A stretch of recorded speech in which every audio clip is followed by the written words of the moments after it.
Hey, it's Webs here with a deck that is meant for Druid fans who are looking for a new deck after the Kazakhstan nerfs that have been announced, or just want a new deck because they're tired of playing the same old deck over and over again.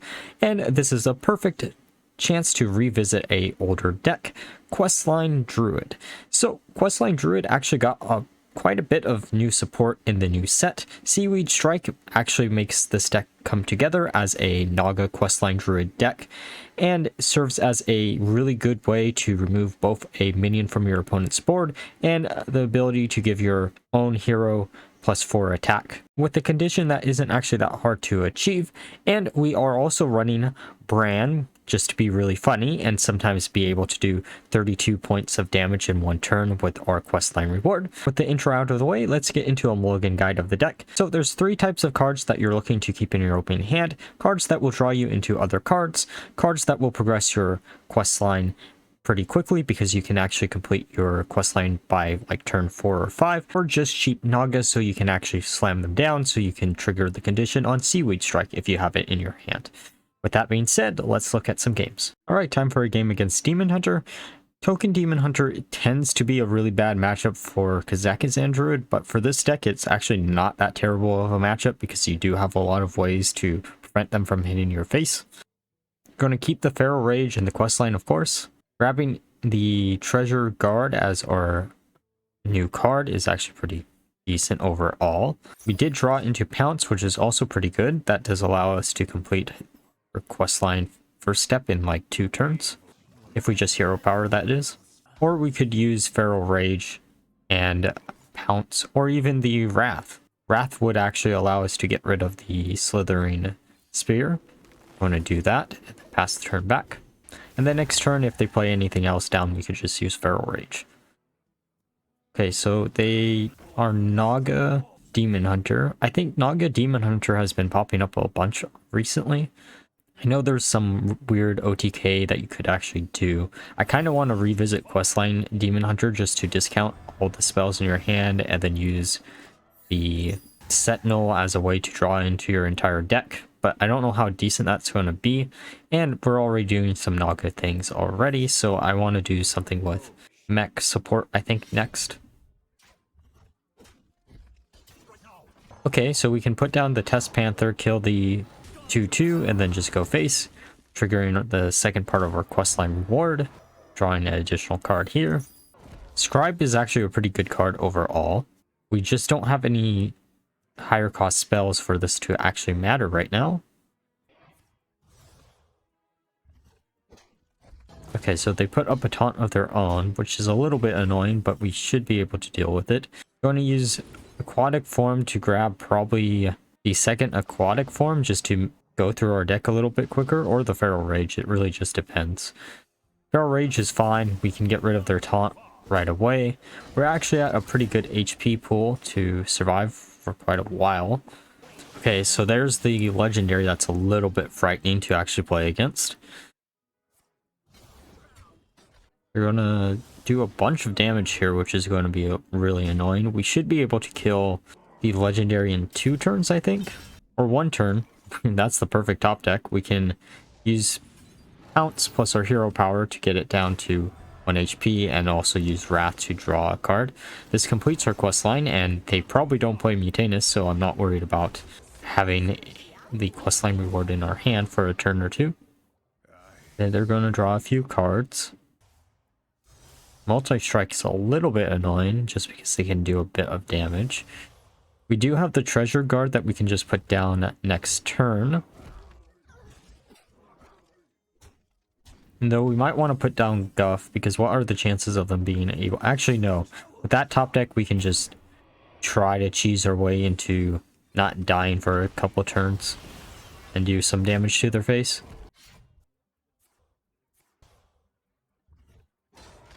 Okay, so that's a decent top deck. Though they are healing themselves for quite a bit here, which is a bit annoying. We're going to have to put down Guff, probably. Or one of the Guffs. We could get risky with the hero power if we really feel like it. We're going to draw into something here. Probably shouldn't have chose the second Aquatic Form, because that does mean we're not drawing 2 cards. We're going to grab another card out of the deck. Going to use Guff. They don't have anything to hard target us. We're at 10 HP. We should be fine. Going to gain another mana crystal here.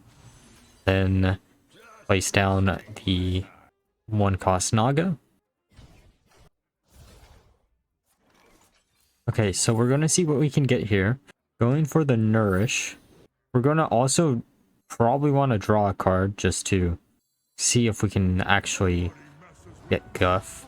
Though they only have 1 card in hand, I'm not really worried too much about...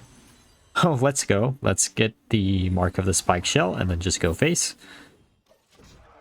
I'm not worried about them being able to do 10 damage now. I wasn't really worried about them being able to do 5 damage before. There's Zola, which is actually pretty good as a top deck. We can copy Guff again. Then place down the... or draw 3 cards, which will trigger the Naga. We can place down the second Naga, or we could put down the Test Panther just to get rid of the taunt. And then we can just go face with our hero power and our Questline Reward. That's a little bit annoying. I'm glad to see Pufferfisher is actually getting nerfed, but it does serve as a nice little tool that some of those decks can do. And now we're just going to get greedy so we can do 32 damage to face. Alright, time for a game against Warlock. We're going to mulligan away 2 of our cards here, keeping the Scribe, which is a pretty good turn to play if we just don't want a hero power. Okay, we're just going to use our questline here. We can actually play down the Scribe and then just use Feral Rage next turn. That's actually a pretty good top deck. Too bad we actually got it a turn too late. We're going to use Feral Rage here, and then we can actually coin out the curse out of our hand just so it doesn't get big. I know it only lasts an additional turn, but preventing it from getting big quickly with as many curses as they can put in our hand, I'd rather do it now than later. Try to minimize the damage, you know? There's another Feral Rage, though we don't have enough mana to do Feral Rage and our hero power, so we're just going to go hero power and then go face. Alright, we're going to complete our second step. We should just probably go face here.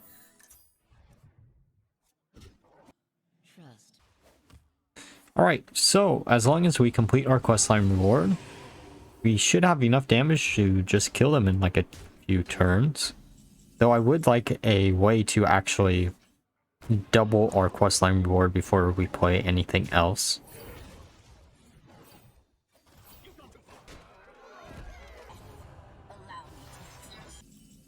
Okay, so we do have the questline reward in our hand. We are going to trigger the Seaweed Strike, killing their minion. Use Pounce, because why not? Draw 1 card to see what we can actually get. Hopefully it'll be a Spike Shell. Treasure Guard is alright, and then we can actually just kill their minion. Okay, Zakul is not something I want to see right now. It does put some healing for them, which is going to be a little bit annoying.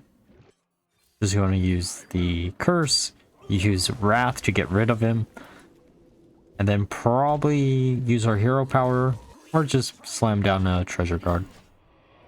That also works. Getting rid of the Blood Mage might have been a better option, but oh well. You live and you learn, you know?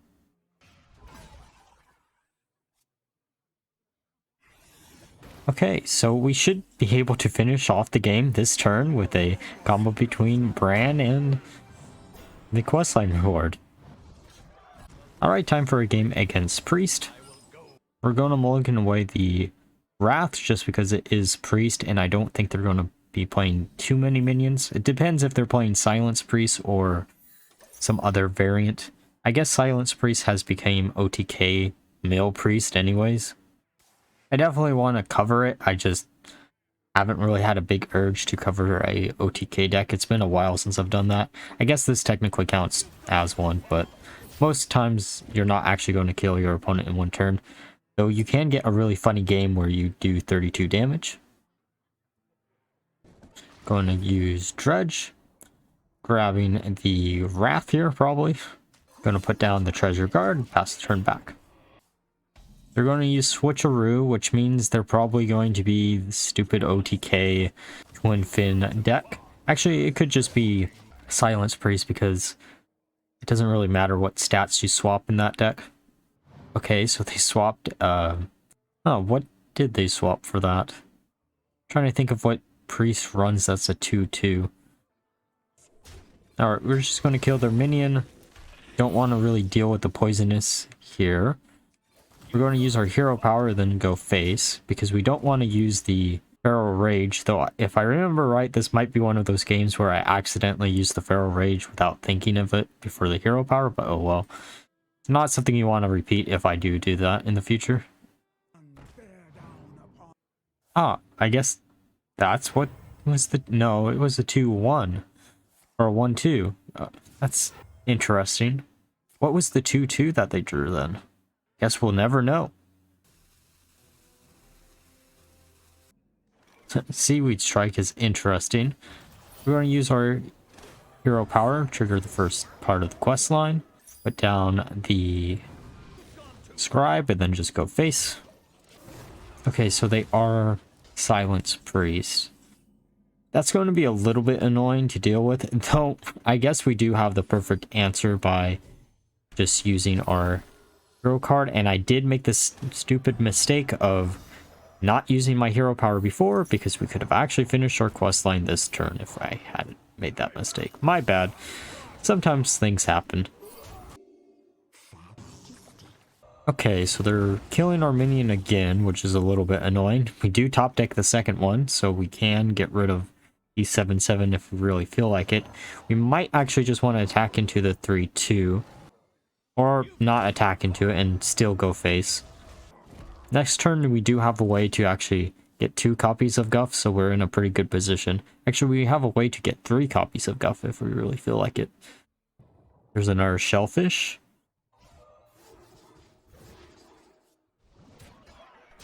Alright, we're going to have to use one of the questline rewards here anyways. And there's the second mark of the spike shell. So we can actually just use 2 marks here.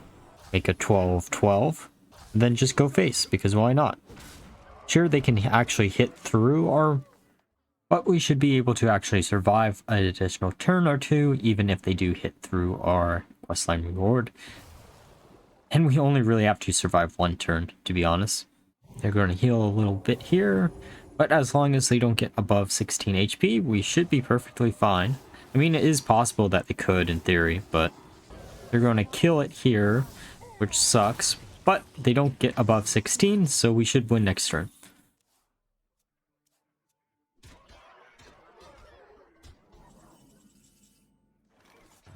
And here we go, to do 16 to face. Alright, now that we're through the games, let's discuss my final thoughts of the deck. So this deck actually performed incredibly well. It's not really that big of a shot. Seaweed Strike is a really incredible card for a deck like this, and does serve as a thing that deck was actually missing, which was early game removal tool, so you can actually survive, so you can slam down your questline reward. And the other thing that I did try out in this deck before the nerfs were actually announced was Kazakhstan instead of Raid Boss Onyxia, but he never came up in any of the games that I had him in the deck, so it doesn't actually matter that I replaced him with Onyxia in the long run, and is probably a better suited card overall just to remove a bunch of minions from your opponent's board. With that all being said, if you enjoyed the video, please leave a like, comment, and subscribe, and until next time, bye bye.